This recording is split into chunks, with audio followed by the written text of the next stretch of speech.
Is the stock market crashing? No, it's definitely not crashing. Doesn't mean that it can't go lower. It doesn't mean it can't go much lower. But there's a lot of talk out there right now that the stock market's crashing. If you go and look up stock market crashes, you're going to find just tons of people with jaw drop faces on their thumbnails acting like the world's coming to an end. In the grand scheme of things, the Nasdaq dropped 3% today. The S&P 500 dropped 3% today. You have the Russell 2000 dropped 2.62% today. So by far, it was not a stock market crash. Stock market crashes like the Black Monday from 1987, that was a stock market crash of over 20%. That would have required us to hit the level 3 circuit breaker. Today, we didn't even hit the first level circuit breaker. Got close, especially in the futures overnight trading. We got close to it, but we did not hit it. So I think there's a little bit of perspective that needs to be done here, because otherwise we're going to be making trading decisions on the theory or on the basis that the market's crashing, when in reality, it's not. I'm probably one of the most fervent believers in managing the risk in everything you do. I always tell people, number 1, plan the trade. Number 2, manage the risk. Number 3, if you do number 1 and number 2, the profits will take care of themselves. And that's still the same case here. So when we're looking at SPY, you had this head and shoulders pattern. Left shoulder, then you had the head, then you have the right shoulder, confirmed with a gap below the neckline here, this yellow line, and then we had follow through the following day. Okay, so where do we start buying at? Well, then you start looking at some of these other trend lines, these long-term trend lines. Well, that one's broken. Then you look at this particular trend line. This one is not broken. So then we can say that perhaps there's the potential that it gets all the way down to this 455 level. I'm not saying that's for sure. You're starting to get more into a market has gone from more of a pullback to a correction, maybe even something beyond that. But one level that I would say to keep a close eye on would be this anchored VWAP from the beginning of the year. Now, anchored VWAP, it's the average volume weighted average price. I won't get into exactly what all that stuff means. Maybe I'll make another video on that in the future.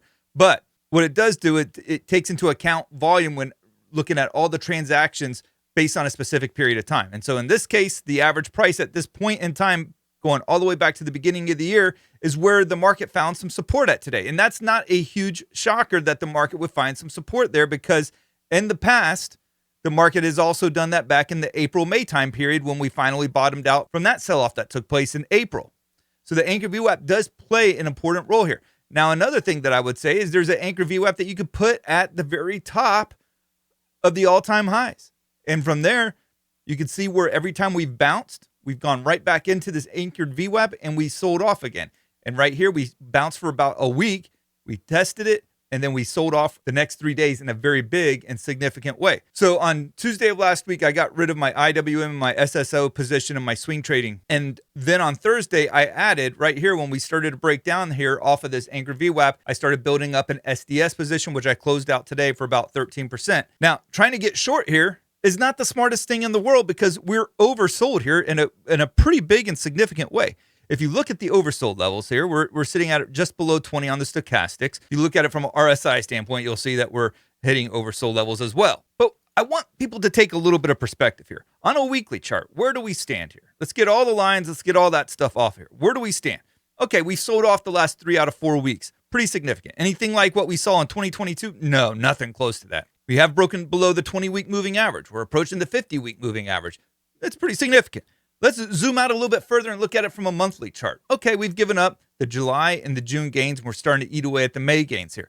Is it the worst thing in the world that we have this kind of a candle pattern right now? No, it's not. It's not the end of the world. And so we can't say that the market is crashing. What we saw in 2022, pretty significant. What we saw in 2020 right here for about 3 months, pretty significant as well. You go back to 2018, that was a pretty significant move as well relative to where we were at in that stock market at that point in time. We've got 1 month here that has just started, the month of August. Yes, it's a pretty heavy start to the month, to the downside, but we're all engaged in this panic, like the Fed's got to cut right now or things are going to become a disaster. The very fact that we need the Federal Reserve right now to cut the rates is the exact reason why we're at where we are, because we're looking at the Federal Reserve as a get out of jail free card. Cut the rates. We need the stocks to go back up. That's what's created these overinflated, overvalued stocks to begin with, because we're trying to financially engineer our way out of these pullbacks to keep them from ever happening. So it's just a 45-degree angle going upward. On the Qs, you found some support at the 200-day moving average. You've had some support here at the 200-day moving average in the past. And you go back to early 2023, there was some support right here at the 200-day moving average. So that is significant. Let's draw a rising trend line, though. Let's give this some more perspective here. Well, wouldn't you know, when you draw a rising trend line, you go all the way back to the lows that were established in January of 2023, and you have a pullback to the rising trend line. Just like what we had back here in July, August, and September of 2023, we had a pullback to this rising trend line, establishing that trend line. And now we have a pullback to this trend line. Yes, we've broken some support along the way. We have this head and shoulders pattern in the Qs, just like what we saw in SPY. It comes back up, tests the neckline, and then it flushes lower. But you can even see that there is some buying interest off of the 200-day moving average and this rising trend line. So that is important going into tomorrow. Now, I haven't bought this dip, okay? I have no desire for it. And here's the reason why, is because there's plenty of people that are willing to buy the dip for me. I don't have to go out there and find the bottom. And when I say for me, that means people are way too eager to try to call the market bottom. I think successful trading results in not trying to call the bottom, but letting other people try to call the bottom and find where that bottom is at by applying their capital and deploying their money into the market. What I'm going to do is I'm going to let them do that. And then when the market has shown signs of bottoming because they're deploying their money and they're applying it to the market, which probably took a lot of attempts and a lot of losses to be able to find that level, then that's where I come in. And that's where I wanted to go ahead and start trading. So we had a good bounce. Maybe it goes higher here. Maybe we go right back to the all-time highs. That's fine. If we're going to go back to the all-time highs, it's not going to make a difference that I didn't get in here on this first day of the bounce. Maybe I get in on the second or on the third day of bounce. But I don't have to get in on the first one. I can let everybody else be the first ones to charge through the door, and then I'll come in right behind, and I can just step over the mess that was created by everyone else. We also have strong volume that has been created here over the last 3 days. That's a good sign that maybe there's an exhaustion of selling that's starting to come to fruition. But again, we want to wait to see whether or not the bottom is going to be formed by everybody else. We don't have to be the ones to figure that out. Let everybody else figure that out. Russell 2000. If you look at this chart over the last 4 years, what has taken place here? Well, we have essentially gone nowhere over the last 4 years here. That's a bigger problem to me than the selling that we've seen so far this month. Yet nobody talks about the fact that over the last 4 years, Russell 2000 is essentially unchanged. Again, you have some support trying to be found here at the 200-day moving average. We could say that that's significant, but you don't see the kind of bounces off of that 200-day moving average like what you saw with the Qs. You do see some where it's been tested as resistance here and then as support here and then some here, but there's been plenty of times where it slices right through it without much problem at all. So I don't put a lot of credit in the 200-day moving average there. Lots of volume coming in, but essentially what we're back to dealing with is a support level that goes back to 2024 that has really resulted in nothing but really choppy price action. If that fails, then there's probably more downside to come and probably some of these gaps along the way that still need to be filled. One of my favorite charts, the T2108, this one measures the percentage of stocks that are trading above their 40-day moving average. Yeah, it's getting hit pretty hard here.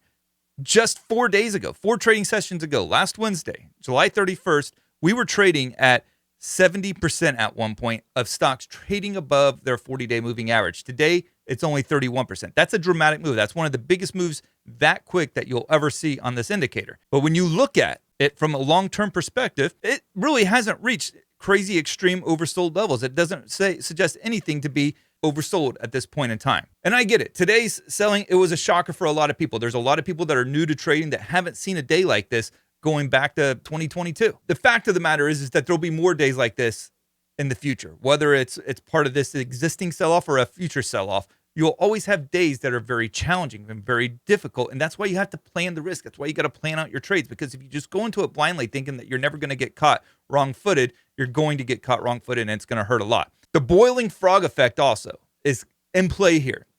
If you just gently turn up the temperature and you took the same amount of losses over the course of a week rather than a day, you probably wouldn't think as much about it. But because it all happened in a day, it was a significant gap down.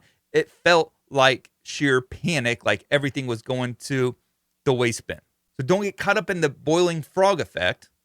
If we sell off tomorrow or we sell off the following day and then the sell-off continues to unfold, manage the risk. Know where you're going to get out before you ever get into your trades.